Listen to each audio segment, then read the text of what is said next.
Good afternoon. I'm Tricia Serio. I'm a professor of biochemistry and the provost at the University of Washington. Thank you for joining us today for this conversation.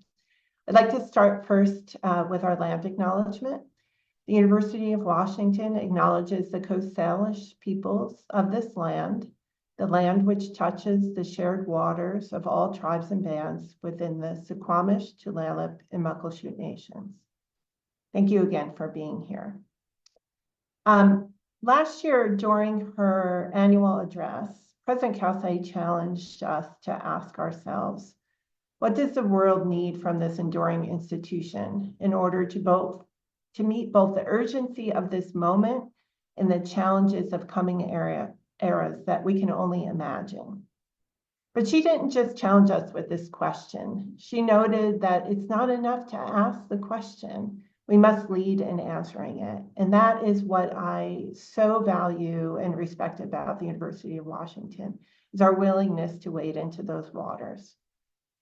This is really the goal that we've set for ourselves as we begin to frame how we can leverage the unique strengths of the University of Washington. And for me, this is our talented students, faculty, and staff to lead conversations around the most complex issues that face our world today, and those that require really broad perspectives to find solutions. In my own annual address last year, I highlighted 4 of these areas where we already have significant momentum that emerged from the work that I've been doing with the deans and chancellors. Those 4 areas are climate solutions, democracy, behavioral health, and artificial intelligence. All of these areas are moving forward through various working groups, and I look forward to having conversations like this around other areas as they mature. But today we're here to talk about artificial intelligence. When President Kelsey and I appointed the AI task force earlier this year, we asked them to think big, and boy, did they. They've proposed a broad vision where the University of Washington leverages its leadership in AI research to transform the success of our students and their experience at the university, to make previously unimaginable advances across all of our disciplines, and to enable these core functions of our mission through a reimagined administrative structure and leading-edge infrastructure. But I want to be clear, this vision is not a mandate. It's a suggestion on how we might organize the considerable work on AI and with AI that is already happening all across our campuses. And I want to be really clear that I think this framing, that it's a vision and not a mandate, is important. Because right now, the work that's happening in AI all across the university is happening in a non-coordinated way. And something that really is on my mind about that is that we aren't in a space where we can currently ensure that we extend equitable access to this technology to those who want to interface with it through both their work and education and in their scholarly activities. And I want to be clear, I want to emphasize that point, those who want to engage with it. I also want to be clear that AI has the potential to impact every aspect of our lives and work. And it's for that reason that we really need to hear from everyone before we make decisions about next steps. And these next steps really have to be tailored to how best to meet the needs and aspirations of everyone at the University of Washington, who, again, want to engage with this technology. And your voice and your feedback will be taken seriously. That's why we're reaching out to you today through this town hall and future town halls, the survey that's in the field. I really encourage you to share your perspectives from every corner of the university. Most importantly, I want to encourage us not to get ahead of ourselves. I'd offer that we should think about the task force report as a framework from which we can commit to an initial direction.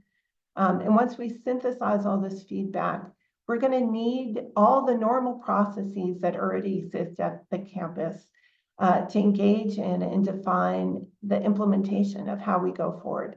And that includes the faculty senate councils and other governance structures that extend all the way down to the department level that are already in place throughout the university. I truly believe and respect these processes, that they are how we put the unique stamp of UW on any plans that we have, whether it be about AI or anything else, because it's the people of the University of Washington that define what we do and how we do it. And so with that, I want to just say that I'm very grateful to the task force to getting us to this point of framing this discussion. And I'm grateful to all of you for engaging in it. Okay, and with that, I will hand it over to the co-chairs of the task force, Dean Anin Day of the iSchool and Vice President Andreas Bowman of University IT. Thank you both. Thank you, Provost Serio, for those opening remarks. Good afternoon, and thank you all for joining us in this first of several town halls that we will host to discuss artificial intelligence. We are in a period of time when artificial intelligence is all around us, and things are changing very rapidly in the development of AI, including how different groups at the UW are engaging with it and adopting it in their daily work. The purpose of this first town hall is to dig into what artificial intelligence is, and to demystify it a bit. Talk about the opportunities it brings, along with the challenges it offers for the University of Washington community and beyond. We want to have an open dialogue about AI, what it means broadly for our society, but also for the mission of the UW and the work that our students, staff, and faculty engage in. If you have specific questions about the AI Task Force report and recommendations that were made, please do respond to the survey as Provost Serio requested. And please know that there will be additional town halls that you can participate in that are related to research, teaching and learning, student success, infrastructure, and administration. The format of today's town hall is as a panel, and we have 5 panelists joining us today. Going in order, we have Min Sun, who is a professor in the College of Education. She is the director of one of the newest centers on campus called Amplify Gain, which is focused on the use of generative AI to enhance math and science teaching and learning in K-12 schools. Pen Moon is the director of the Center for Teaching and Learning and is an affiliate associate professor in history and in the School of Interdisciplinary Arts and Sciences at UW-Bothell. Noah Smith is the Amazon Professor of Machine Learning in the Allen School of Computer Science and Engineering. Noah recently published a paper called Language Models, A Guide for the Perplexed, which I think describes many of us on campus. Chirag Shah is a professor in the Information School, and he is co-founder and co-director of RAISE, the Center on Responsibility in AI Systems and Experiences. And rounding us out, we have Todd Burstein, who is the Chief Medical Informatics Officer for UW Medicine. Thank you to our panelists for joining us today. For those watching, please send your comments and questions to townhall@uw.edu. I'll say that again, townhall@uw.edu. We hope to get to as many of your questions and comments as possible during our panel today, but know that we will be reading all of your questions and comments and sharing them with the Provost's office as well. With that, I'm pleased to turn it over to my co-chair for the AI Task Force, Andreas Bowman. Thank you, Anand. Like Anand said, I'm Andreas Bowman, the Vice President for UW IT, which is the central IT function at the University of Washington. And I'm also the University Chief Information Officer, or CIO. I know we're all here for the dialogue, so we're going to jump right into the questions. We have asked the panelists to keep their answers to about 1 or 2 minutes, as we have a lot of questions to get through. And I will start off by answering one question to one panelist, and then open the floor for other perspectives and thoughts. So with that said, the first question for today is to Noah. And it's a very straightforward one. Artificial intelligence, what is this all about? Noah. Okay, thanks. Thanks for having me. This is a big and hard and controversial question, but I'll attempt a very concise answer for now. Thanks, Anin, for mentioning our Language Models, A Guide for the Perplexed paper. This is, in fact, a tutorial I wrote with a couple of students last year, and it's designed for a very wide audience. So if you want my longer answer, I would suggest taking a look at that tutorial. So the term artificial intelligence is used by lots of different people, and they don't all mean the same thing, and they certainly haven't meant the same thing since the field emerged in the 1950s. When we talk about AI, I urge everyone to remember that it doesn't refer to any specific technology or capability or product. just like the term intelligence is used to refer to a nebulous set of characteristics in people and in animals. Further, the relationship between natural and artificial intelligence is hotly contested. So while we may be inclined to draw a parallel between the two, it's not always straightforward to think about that connection. Okay, so there's no single agreed upon technical definition for AI, but in general, it tends to track with whatever computational tools are currently available that seem to be on the cutting edge of producing behavior that we, regular people, associate with intelligence, either on their own or in collaboration with their human users. Artificial intelligence is a very active and interdisciplinary area of research, and I want to say the University of Washington is a world leader in this research field. And you can find AI researchers working on both independently intelligent agents as well as tools that aim to augment human intelligence. Today, I think when many people think about AI, what comes into their minds are systems built on language models, typically with a chat-like interface and now often augmented with the ability to work with images or maybe sound, and with access to other information tools like search engines that we don't usually consider intelligent on their own. And that's where we are today. But I think tomorrow, the definition will look completely different. Thank you very much, Noah, for that answer. I'll open the floor to any of the other panelists who want to share their perspective or thoughts. Yeah, if I can quickly jump in, I think Noah did a fantastic job, covering the great, definitional, things with AI. I agree that what we've seen over the decades is the notion of what intelligence is, what AI is, keeps changing. And typically what we observe is the problems that we think are hard, problems that only humans can solve, are used as a measure of what AI could do. But the moment those problems are addressed in AI, they no longer remain within AI, or if an artificial entity could do that, we think that that's must not have been as hard as we thought. And so some of those things get moved out of AI because it doesn't impress us anymore. So I think we keep changing the definition as well as the goalpost of what AI is and what it could do. So again, I will emphasize what Noah already mentioned, that this notion of intelligence is very fluid. One of the challenges, we don't even have a good definition of what human intelligence is. And then we try to map to some external entity. So there's a challenge here. But I think it's, on one hand, I would say we shouldn't get bogged down by definitional issues. But on the other hand, I think it's an important discussion because it allows us to also think about ourselves, like what we think about intelligence, the human intelligence as a social construct and so on. So I think there are benefits of discussing it, but at the end of the day, at least personally, I'm interested in computational systems or any systems that are capable, that help us with automation, with augmentation, and improve our lives. Thank you very much. Very thoughtful answer. Anyone else on the panel want to share their thoughts?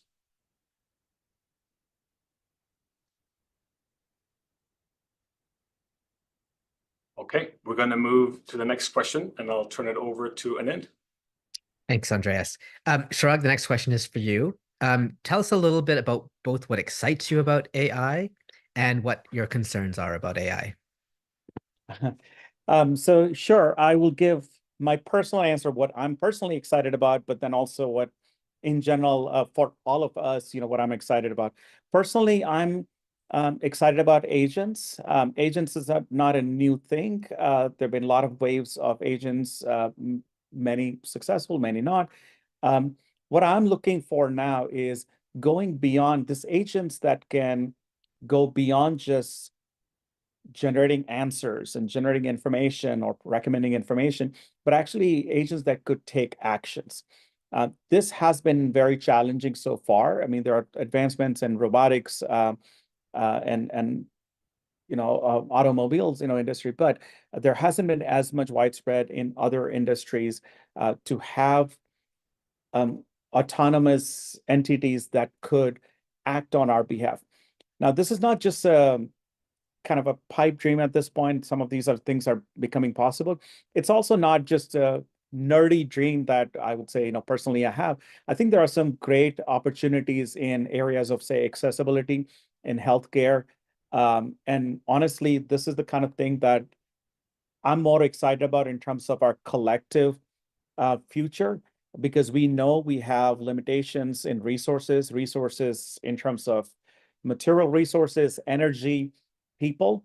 And so some of these technologies, these agents filling that gap. I mean, if you look at things like elder care, some of the accessibility issues. So I'm really excited about what AI could do in those things. Once again, when we think about AI, I know it's easy to think about ChatGPT, but there's a lot more to AI as we know.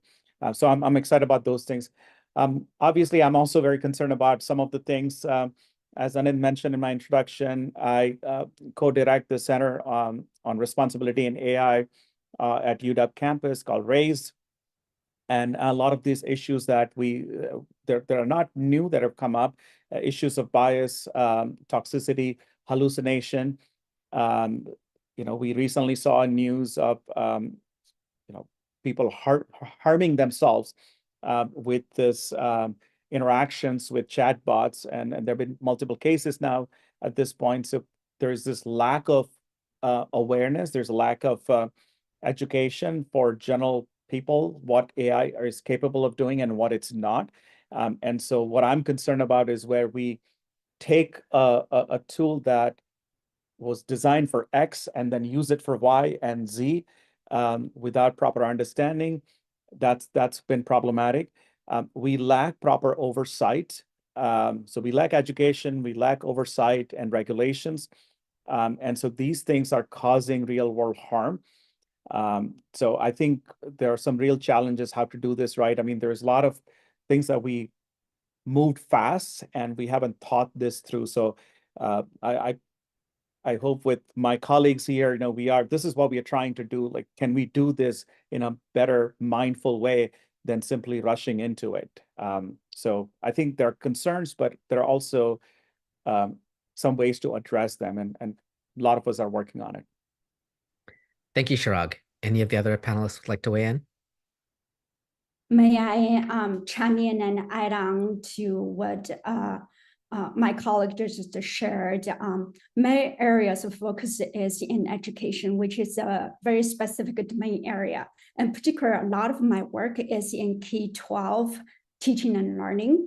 And so thinking from this one domain perspective to see the opportunities as well as concerns is such a privilege, because what excites me most about possible AI benefit for K-12 teaching and learning is what Chirag also mentioned about the agent. Like, they could potentially serve as a third agent in the classroom. In the traditional classroom settings, we have teachers and students are the two agents who interact with one another, create learning opportunities, environment for learners to grow and to gain knowledge and skill, and social skills included. With the third agent AI, we can imagine in a classroom setting, we have three agents now. We have AI, we have teacher, we have students dynamically interacting with one another. So you can imagine in the classroom, there are going to be three attributes or features that we have not observed in the past. One will be the interaction going to become a whole lot more dynamic. It's not like teachers plant the material and bring it to students. The material and learning opportunities can be created in that moment when teachers and students interact with one another. And the personalization means that it won't be one standardized curriculum for everyone, because we know every student have their unique needs and sort of learning trajectory. We also know that every teacher differs from one another, right? How to make the classroom interaction more personalized, that's another huge attribute in the future classroom. The third one will be collaborative learning. In the field of education, we always wanted to accomplish this goal, right? It's not the student, teachers, two people's responsibility. It's actually need the entire village to raise a child. And so with the artificial intelligence as a third agent, we may be able to make learning a whole lot more collaborative, that you have kids, teacher, parents, and other stakeholders all seamlessly be able to participate in a kid learning journey. So if done well, I can see AI can amplify both the quality and equity of K-12 education, and probably also apply to some degree to higher ed. However, like our colleagues, I also have some concerns through our interaction with many teachers and students. We observe this emotional AI adoption journey. At the beginning, there is fear of AI may taking their jobs. What do I do with this new technology? To the stage, once they start to get hands-on and see how a simple AI tool can help them simplify their task, as well as help them used to be like 2 or 3 hours task, and now shrink down to or reduced down to 20, 30 minutes task that they can maintain or even succeed the quality they used to offer to students. And so you got this excitement to the next stage of over rely on technology. That is what I concern the most. Like, how do we develop AI technology as well as to support the adoption in a way that we still amplify human agency, human expertise, human creativity? That's something I've been thinking about. Thank you, Min. Yeah, I just wanted to do a brief comment for you all. We started the conversation talking about what AI is, and I think this is really the next question of how should AI be used. For me, I do a lot of historical analogies, and so I'm thinking about the internet when it came to be really in the broad population in the mid-90s. And how it's become really a focus of how we communicate and how we connect. And so the human analogy I would be is it's kind of our senses. It's right. It's what we see. It's what we hear. It's what we speak. It's what we feel. All those types of things that the internet is doing. AI is really about the brain. It's how we understand, how we make associations. And I think thinking about how it's going to be most useful, it is going to be very imperative that we focus on how we integrate this into the tasks that we want to do. So how can AI help us understand, help us create associations that will make us more efficient, will expand the scope of what it is that we can understand and associate together, all those types of things.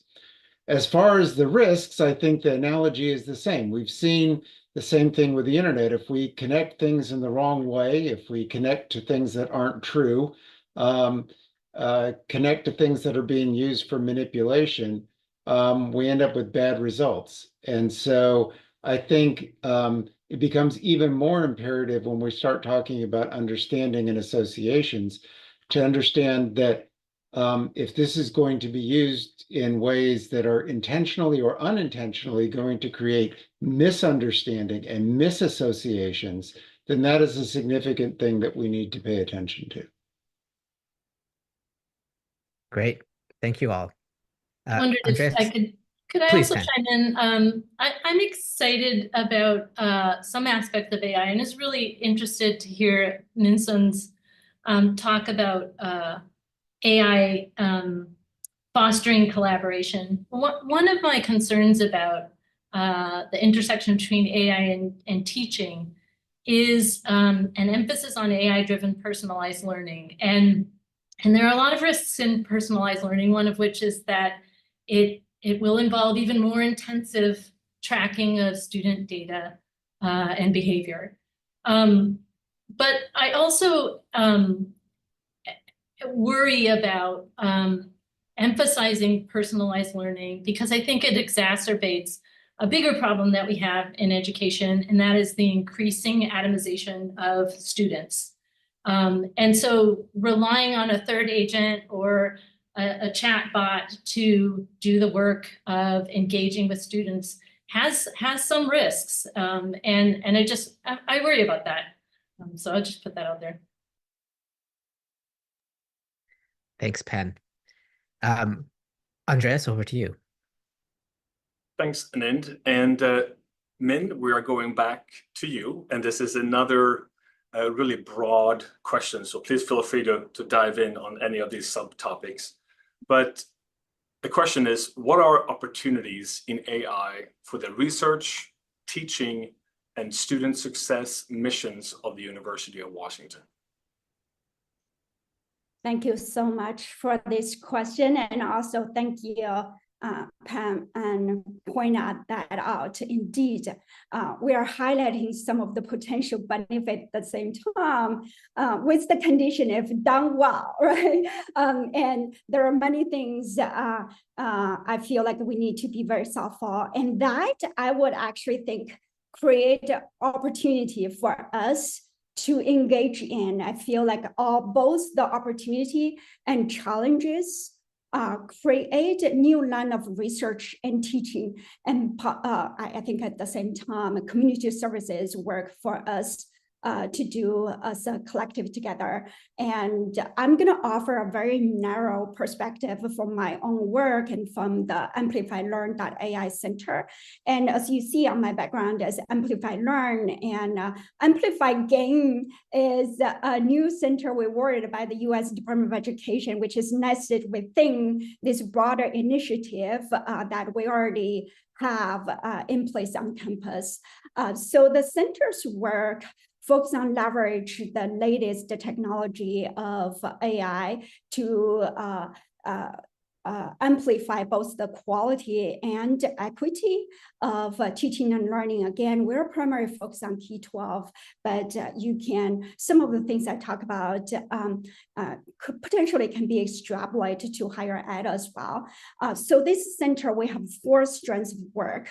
The first strand of work is research. So we do specialized AI development and technology application offering as well. So here we embedded effective teaching and learning knowledge and best practices based on the research literature, research studies into the latest AI technology development, so we can develop a more specialized AI technology. And the second is we study trying to identify what are those tech features that really amplify humans' critical thinking, broaden the equitable access, regardless of students' language, disability status, their family income, their race, ethnicity. How do we make everyone to be able to take advantage of what AI can offer? And the last one is we study about the implementation, because creating a tool itself or creating technology itself won't transform and bring the benefit we're talking about today. We need to see how that adopt in the actual authentic school settings. So we do case studies, we go in to work with schools and districts together to sort of discuss the things, both the opportunity and concerns we discussed in this panel so far. So that is one strand of work. The second strand of work we do is we do technology development and spin-off. Colleague AI is one of the spin-off from the center's work, and as a commercializable product is currently being utilized by thousands of educators nationwide. And then the third and fourth strand of work is a new strand of work, I would say, because of the AI innovation, the technology evolution, is we do training and we offer training to researchers as well as education technology developers. We also offer free webinars. Every month we offer free webinar and in-person trainings to school districts. We also do policy outreach and offer our technical assistance to local and state policymakers. So let me pause there and invite my panelists to offer other perspectives or their line of work. And Min, thank you so much. Before we open the floor, I just want to remind everyone, maybe you joined late, the townhall@uw.edu is the right place to send all of your questions. We have received audience questions already. Appreciate that very much. And again, it's townhall@uw.edu. With that, panelists, other thoughts? I think there's a clear opportunities to advance the teaching mission of the university. Our teaching mission calls us to help students become independent, critical, and analytical thinkers. And I think we have the opportunity to exploit AI to help us work in ways that align with what we already know about how people learn.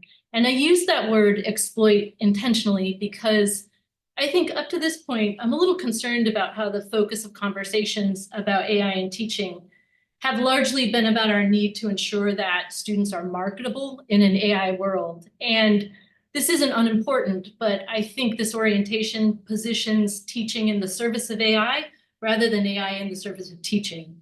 And I think we actually do have opportunities to reframe the discussion, particularly around teaching and learning and AI, in ways that acknowledge that in these conversations, AI doesn't matter as much as learning. And so, for example, we actually heard from some faculty yesterday in a panel that we hosted here at the Center for Teaching and Learning, that instructors are already using AI's generative capabilities, its ability to quickly generate ideas and iterate on those ideas, to refine assignments and to quickly put case studies and multiple ways of looking at things in front of students. And this, I think, aligns well with what we know about how people learn. So, for example, we know that conventionally aged college students come to us primarily as dualistic thinkers, and it's our job to help them develop the ability to think in more complex and nuanced ways. And AI can help us do that. And you don't have to be a computer scientist to use AI to help you do that. So, for example, with really good prompting, generative AI is really good at coming up with multiple alternative scenarios and diverse case studies in the blink of an eye. And we can quickly put these in front of students and ask them to evaluate their usefulness and their strengths. And this is just terrific for students' intellectual development. They encounter alternate perspectives, which push against their habits of either-orism. We ask them to reason their way through these perspectives, which force them to wrestle with complexity and engage in higher order thinking. And here, I also want to say that AI's shortcomings are a strength in a teaching context. So its unreliability and its lack of credibility breadcrumbs actually make it a terrific tool for prompting students to think critically about the integrity of information and arguments. So I think it is useful in advancing learning at the UW. Thank you very much, Pen. Appreciate that. Other panelists want to share their thoughts. And I quickly chime in and offer almost a very similar example of what Penn just mentioned, but in the K-12 classroom. So we have one teacher who collaborating with us on colleague AI's development, and he has been he's in the middle school teach. In 1 week, he interacted over 100 middle school students in math. And so he teaches both basic math and advanced math in that middle school. And so traditionally, he spent a lot of time grading, formative assessment, and behind the desk, away from students, 100 students, as you can imagine. And nowadays, he uses our tool. He created a rubric, because traditionally, he could not afford, in terms of time and energy, to do rubric-based grading, sort of based on students' mastery level to offer students feedback, right? So he just marked students' work. And now with our tool, he is able to quickly design like a standard-based, mastery-based grading rubric for one mathematical task, which is more complex mathematical tasks than multiple choice, right? And then he offered to students, and then he asked students to use our AI to self grade and get feedback, because he gave both the rubric as well as the AI to students, so students can self-judge if they agree or disagree with the AI's response.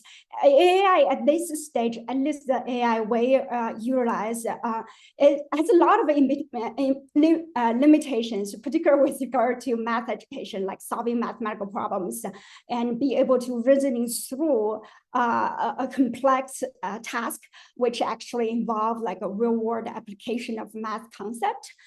So then in class, he asked all the students to bring the AI response. Of course, the students can submit multiple times and just bring the final version of AI's response or feedback to the student. And then he talked through with each one of the students. Instead of like use the time to grade, he used the time to interact with the students. Ask the students, why do you agree? Why do you disagree? You have to justify your argument, right? It used to be like a simple calculation procedural task, now become what we call the higher order thinking, in the sense that students have to explain, students have to learn how to self-advocate, students have to learn about making an argument based on evidence. So I found that example very similar to what Penn just shared about in higher ed. Thank you, Min. Appreciate that. My next question is posed to Todd. Todd, I'm curious what you see that the potential impact of AI is in the UW's broader mission of service. We've just heard, a large conversation around how it can be used for K-12 education. But if we think about patient care or regional economic impact, could you speak to the impact sort of in that broader mission? Yeah, I think we really need to think about how we will use AI. And so instead of thinking about it as a feature or a capability, I think it's really important to try and think about it in the workflow of what it is that we do. So that could be how we care for patients, how we teach residents to care for patients, how we organize supply chain, how we build engineering projects. There could be all kinds of different things about what it is your workflow that you're working on, right? And in order to accomplish that workflow, there's a level of understanding about the different components that are needed to be able to solve that, as well as how those components are connected and associated with one another. So that is really where the generative AI excels. When you start playing around with this area, it seems like magic to start with. And it's important to understand it is not magic, it is math. It is simply doing a statistical association of one concept with another concept based on how it learned those concept associations in the model that it was trained on. And so that's how we function as humans. You think about it, during our childhood as we grow up, and the knowledge that we gain, it's through making associations. I'm hungry, I need to eat food, right? It's an association, right? And you expand that and expand that and expand that as you gain in your education, as you gain in your career and what it is that you do. All of those things become part of the workflows that you do. And now we're given this tool that says, we don't have to depend on just what we understand and the associations that we have learned. We have the ability to look at that from a global standpoint of all the associations that this model was trained on, all the connections that this model was trained on. And that, I think, really will open up the door for us to be able to do workflows in different ways and more efficient ways. So I think really that's the excitement. It's like I said, again, it's also the danger, right? Because you need to make sure that you're understanding that this is how the model was trained and how you're asking the question. If you ask the question differently, you're going to get a different answer. If you train the model differently, you're going to get a different answer. because that you're creating different mathematical statistics in being able to ask that different question and train that different model. So that can be used great to explore the non-dualities of things that we've talked about, but it can also be misdirected, again, both intentionally and unintentionally, and give you consequences that are more concerning about, may take your workflows in directions that you don't want to go. I'll just give you one quick example from the coding world, right? So people are using AI to generate code for creating computer science projects, including out in industry. Well, somebody maliciously built a model that also put a virus in that. So when they brought the code back in, it also brought the virus back in. So, this is the type of thing. We need to be careful and also creative at the same time. Thanks, Todd. Any of our other panelists want to weigh in on this question or respond to Todd? Yeah, if I can jump in. So I think a couple of things. UW has tremendous potential, tremendous amount of opportunities, especially for our students, our faculty. And I also think has a responsibility as a public institution to do certain things that are touching on not just research, but also the education and service and leadership components. So I'll give you a couple of examples. On the education side, I think we have a lot of tech industry around us, but they have their own agenda, right? What they're doing and how they're doing and why they're doing. We could be the standard bearer of doing this AI responsibly. And so, we have a role to play here. I mean, I was thinking about my neighbor the other day who's retired and who was talking to me, and he's been out like many others out hearing all this buzz about AI and of course using AI and got all this news and stuff. And he was talking about how he would love to come back to UW or find something that will tell him, that will teach him, that will talk to him about what's going on with this AI thing, right? I mean, other than just like what he hears from the news, which sometimes could be biased, sometimes is sensational. What's the real truth behind all of these things? So that's something that I feel not many other institutions could do. That's something that UW is in a position and has the obligation, a responsibility to do. Similarly, when you think about what's happening at the state and the federal level in terms of different legislations, a lot of conversations happening. I know some of us are involved in the AI task force at the Washington state level. We have the responsibility to be part of this, to lead this. And I think there are all these things that are happening or should be happening more even. So UW needs to claim this position and I would say double down on it, on these connections that are outside of UW, but tied to the state of Washington and even beyond. Thank you, Chirag. Appreciate that very much. And before we get to the audience questions, we have one more question, and this one is for Penn. And as we have learned today, there are a lot of opportunities and excitement around AI, but there's also a need for the responsible and ethical application of AI. So, Penn, from your perspective, what do you see as the top challenges in AI that the UW needs to address through policy, guidelines, or governance? Yeah, I don't have a good answer to this question, so I'm really eager to hear my fellow panelists. But I think that one of the top challenges, and it's been articulated by a number of people today, is that we're walking on constantly shifting sands, and it's really hard to develop policy when things are shifting underneath you.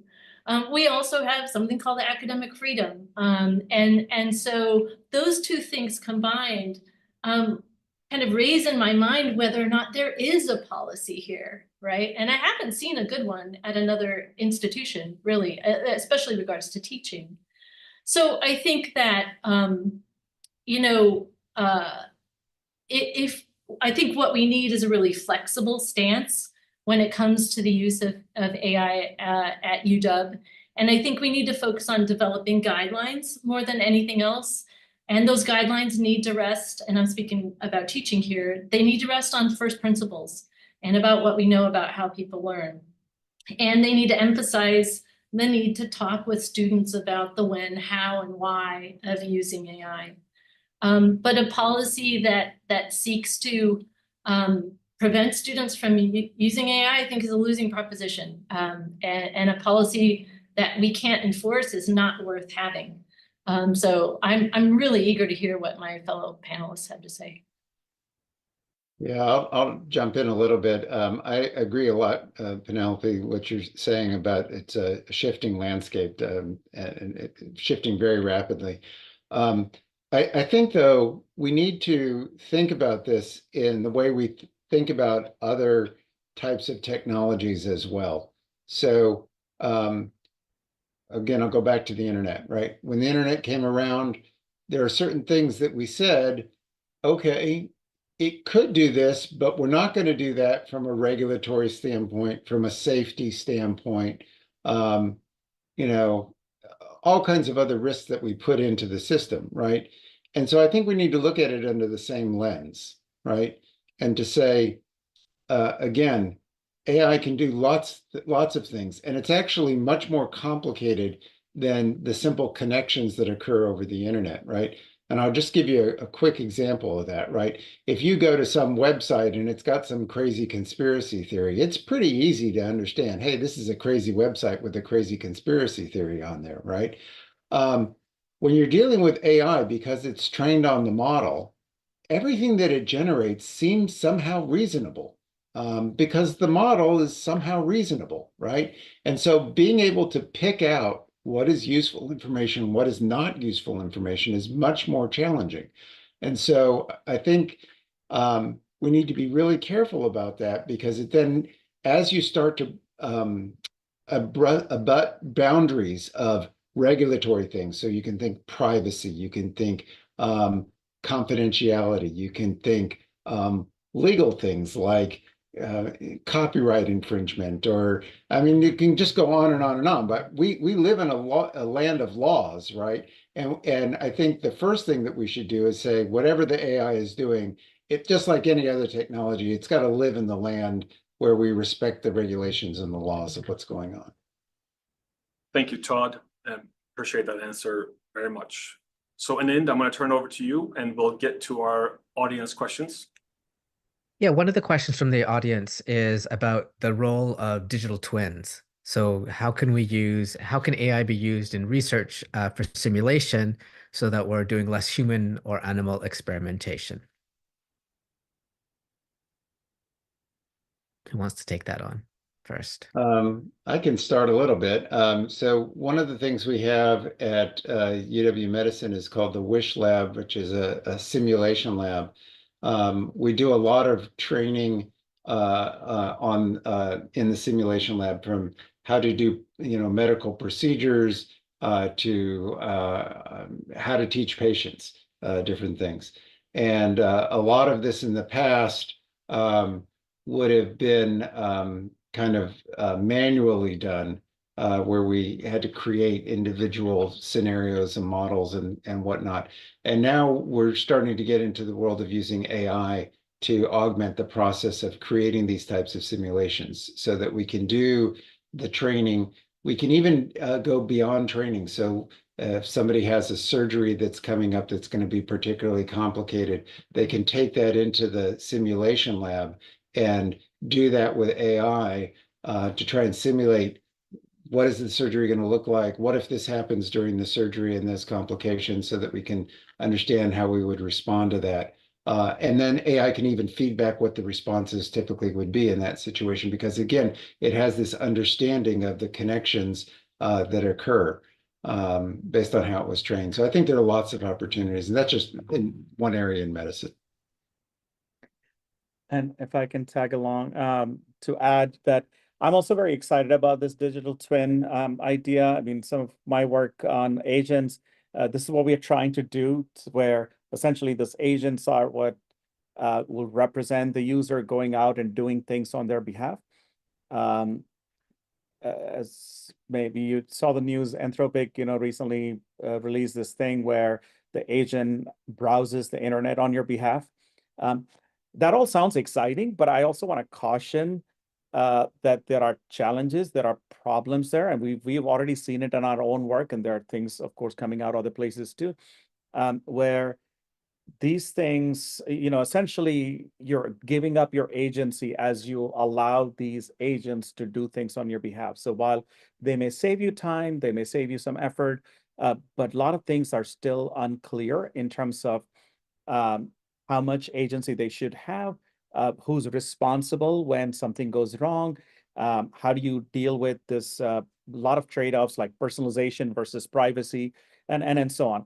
And so that's why there are technical challenges for doing this, but there are also these non-technical, but even more important challenges. And once again, I will put a plug for this, that the Center on Responsibility in AI, the RAISE, deals with some of these things. So we are not just talking about technologies to build this, but also asking tough questions about, well, what would it mean to have technology like this out?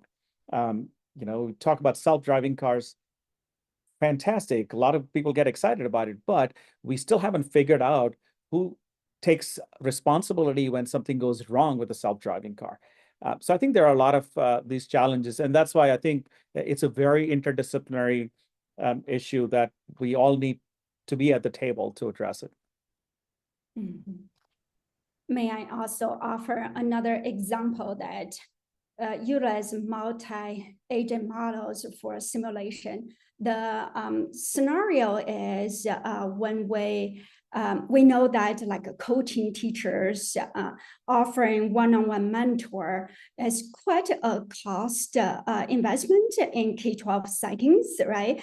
But teachers need regular sort of, they need self-growth, they need learning opportunities as well, and they need to bounce off idea with their colleagues too. So we design a simulation functionality on Colleague AI platform, aiming to offer teacher feedback.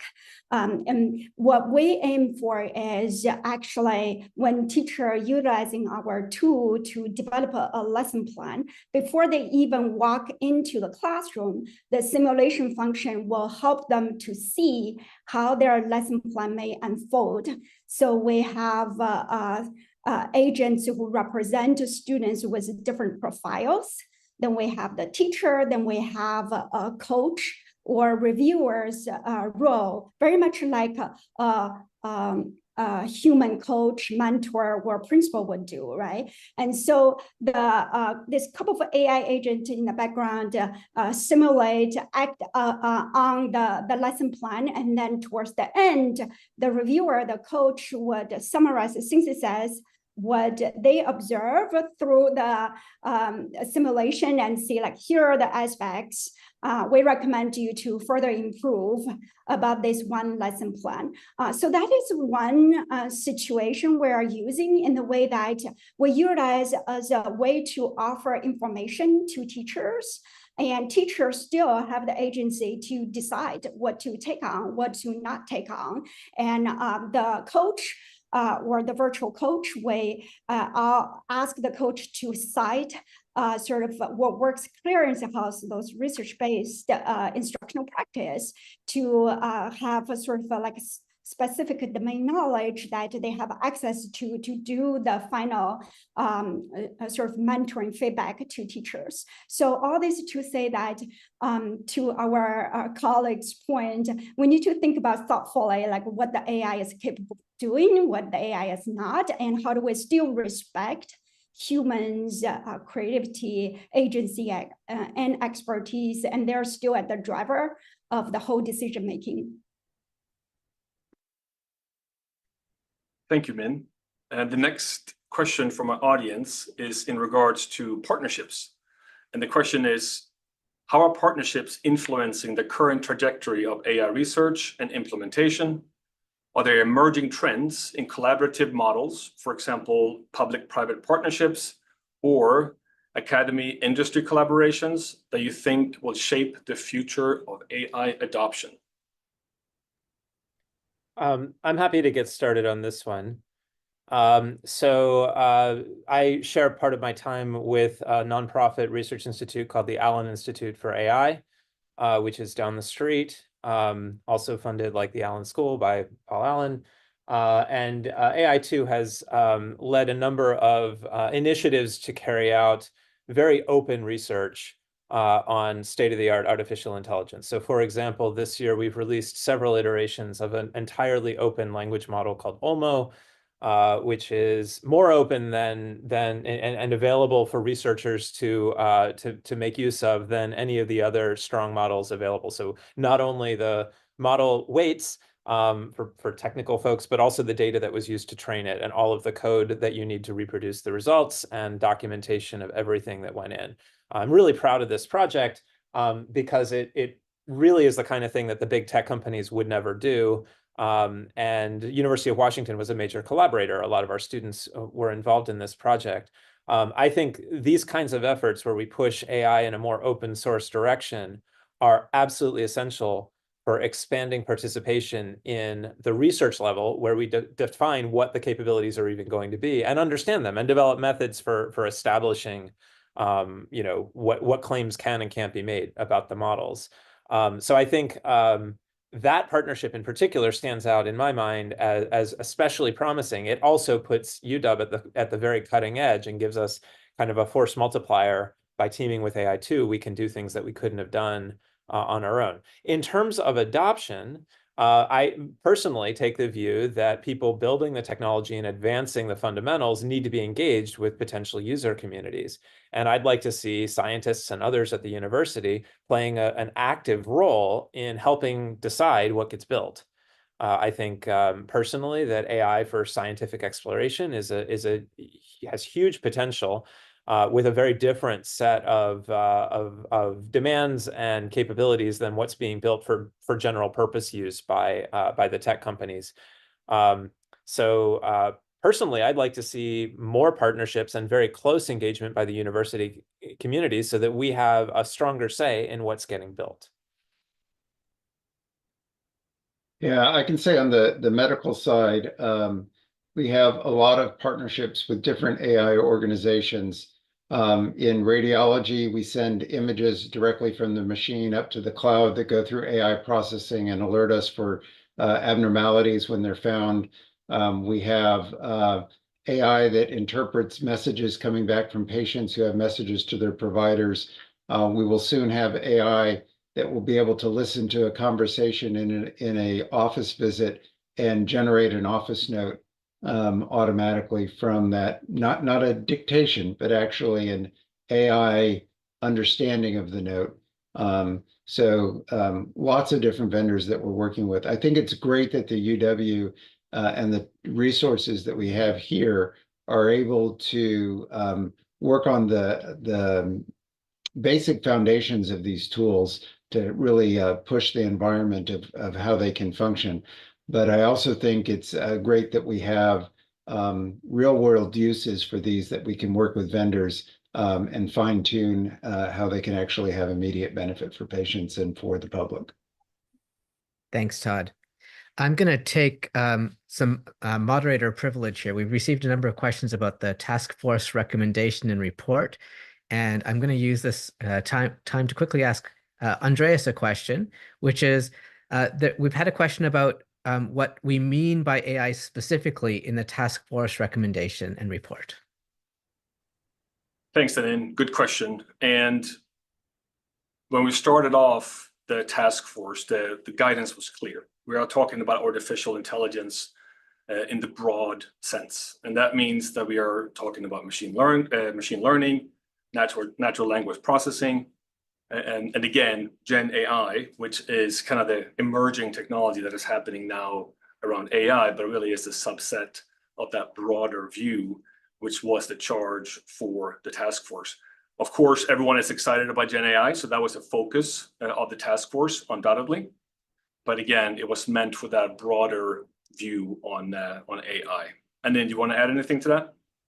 Only that the field of AI is changing so quickly that there's an opportunity here. We don't want to overly constrain ourselves at this point with the field changing so quickly. given the time, we probably have time for one more question.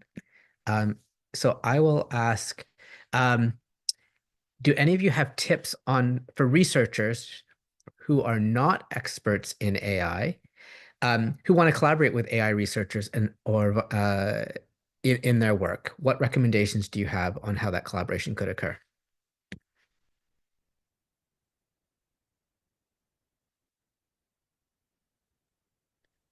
So I guess I'm an AI researcher, so I can take a stab at this. I think, you know, quite frankly, it's an incredibly weird time to be an AI researcher. Many people that you meet who identified that way did not go into the field thinking that it was going to be quite so impactful and such a big topic of discussion so fast. Personally, I thought I would retire before everyday people on the street knew what language models were and were using them every day. And that hasn't happened. I've still got a few years left, I think. So as you might imagine, those of us with expertise in AI are being inundated with really interesting emails from people who would like to collaborate with us and work with us, and that's exciting, but also overwhelming. So I would say keep trying. I think the more you know about AI, or the more your students already know, and can frame questions in a way that is accessible to a potential AI collaborator, and feel like this is a research question, rather than just sort of like we all have, you know, science fiction imagination, and can imagine like it would be really cool to build X, and then you just email an AI professor and ask, will you work with me on this? Like, well, okay, the more you know and the better you can frame your question and scope it in a way that will make sense to a researcher, the more likely you are to get a response. But I think what we're going to see is far more offerings across campus for people to learn the basics and become more fluent and more literate about what makes good questions and what kinds of applications are maybe in reach in the near term. And that's going to be very exciting. But I will say, I think our AI group and the faculty with the expertise to team up with you, there are not enough of us. And so hopefully we'll see growth in that area, and there'll be more of us to work with you, and more departments will be hiring AI experts who bridge into other areas. Because I'll say it again, I said it at the beginning, AI it has always been an interdisciplinary field. And so thinking about it as those folks over there have the expertise, and you have to approach us. I think it's grabbable by everybody. I think it can be much more accessible as a research field, not just as a product that you use.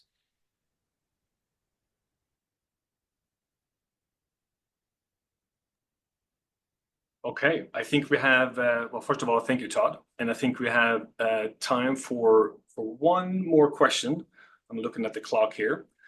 So we've talked a lot about how to use artificial intelligence. And the question is, in what areas do you think that the augmentation and automation provided by AI are simply inappropriate?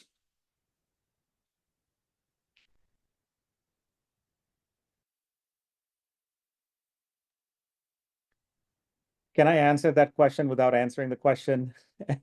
which is to say, what I mean by that is a lot of these things, and I've talked about this in my own work when I talk about agents, that one of the things that is needed for a successful deployment of agents or sustainability is the social acceptability, and that's a moving target. So you can talk about the capabilities of things, and that's a one thing. You can develop these things. These are technical problems. You can address that.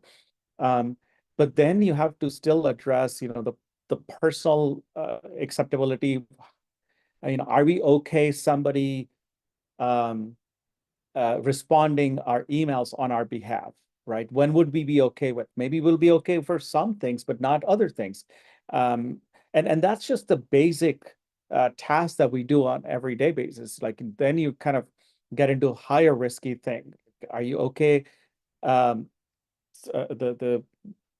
system driving your car. Are you okay it doing, making decisions on your behalf?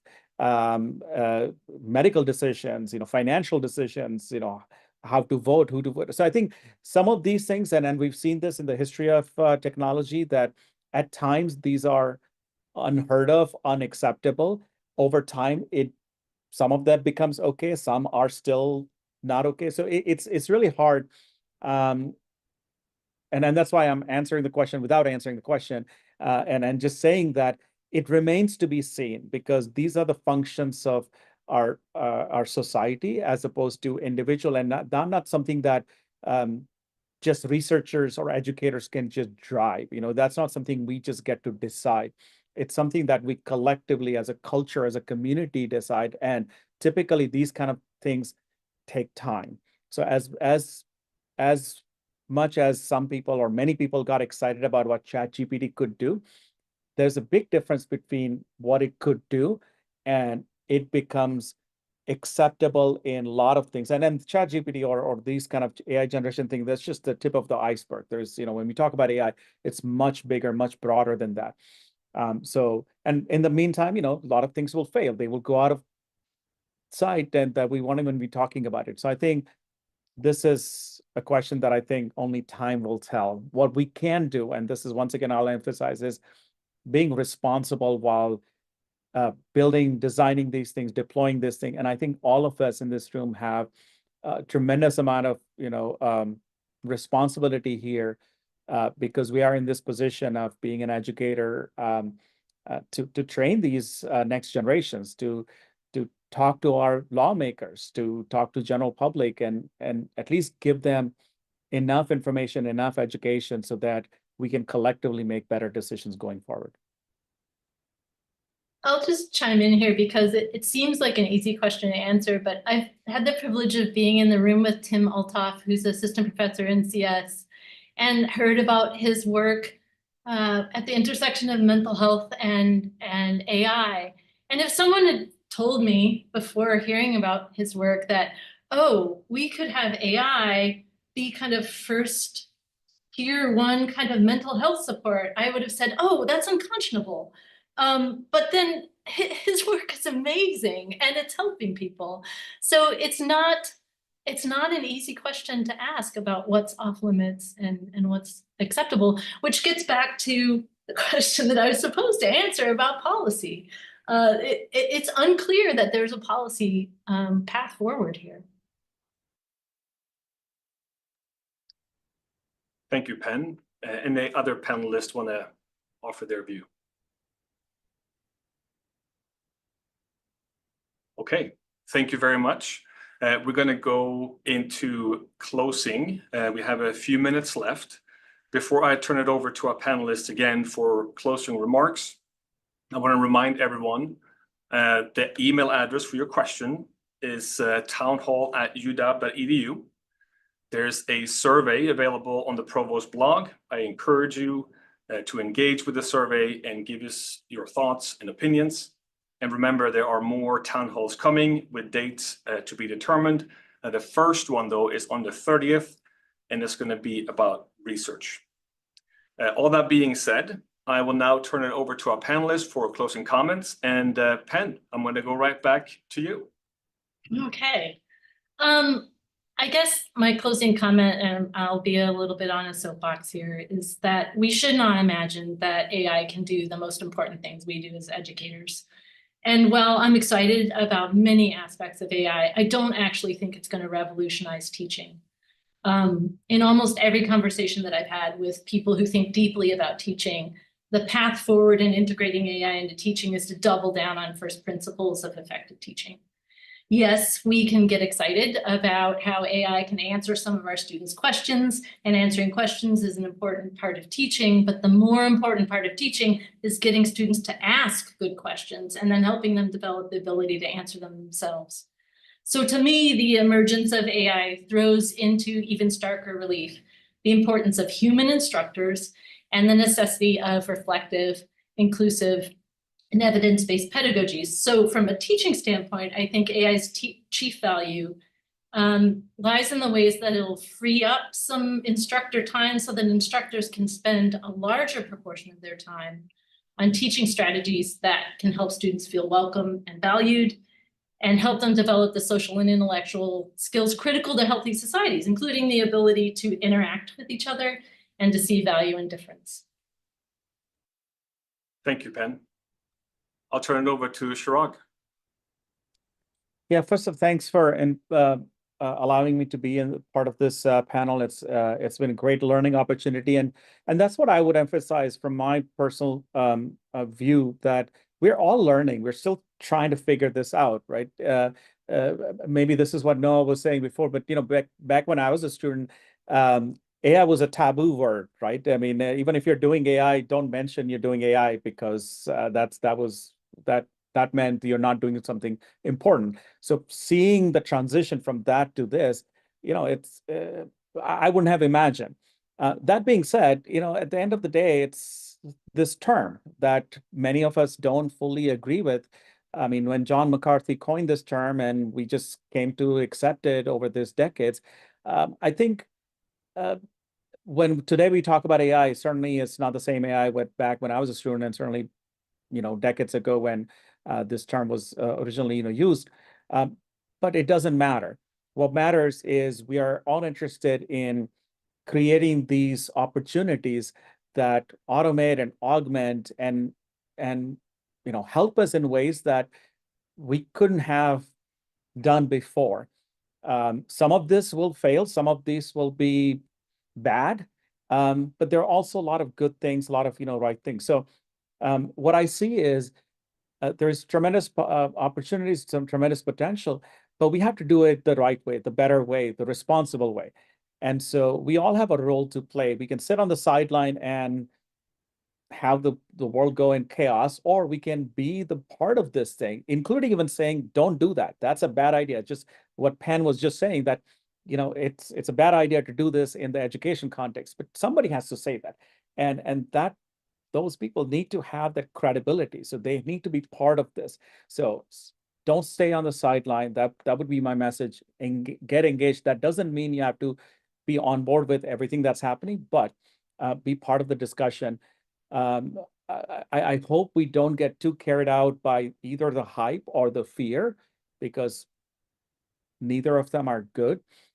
So I really hope that we can come together in these kind of discussions, even if we disagree. I think that's a healthy thing to do. And so I would just leave you with those thoughts that let's do this collectively. Let's do this the right way. Thank you, Chirag. I'll turn it over to Noah.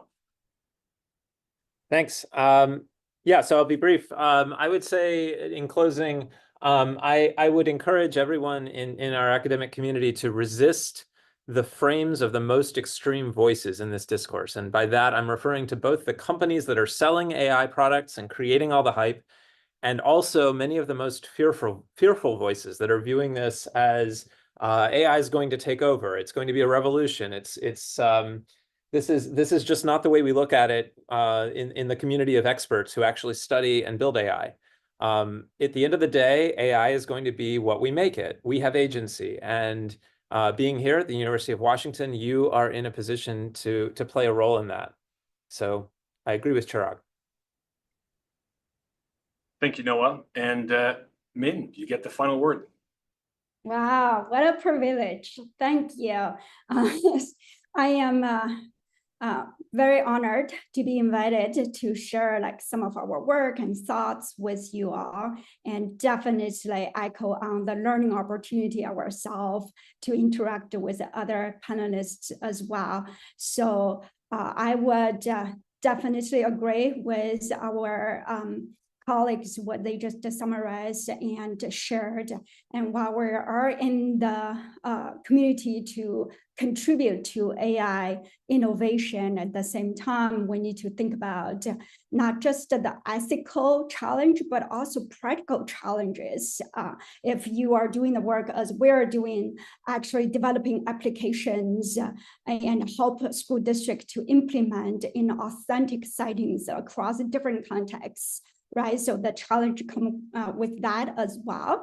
And one last thing, which is, I believe some of the questions from the audience also touch base. I was thinking about it in terms of the partnership and who should be at the table. For us, we are developing education technology. We feel the end users, students, teachers should be at each stage of the technology development. They shouldn't be the afterthought after the technology being developed and then introduced to them, ask them to use it, right? So they should be at each stage of the technology development. They're co-designers, they're co-developers.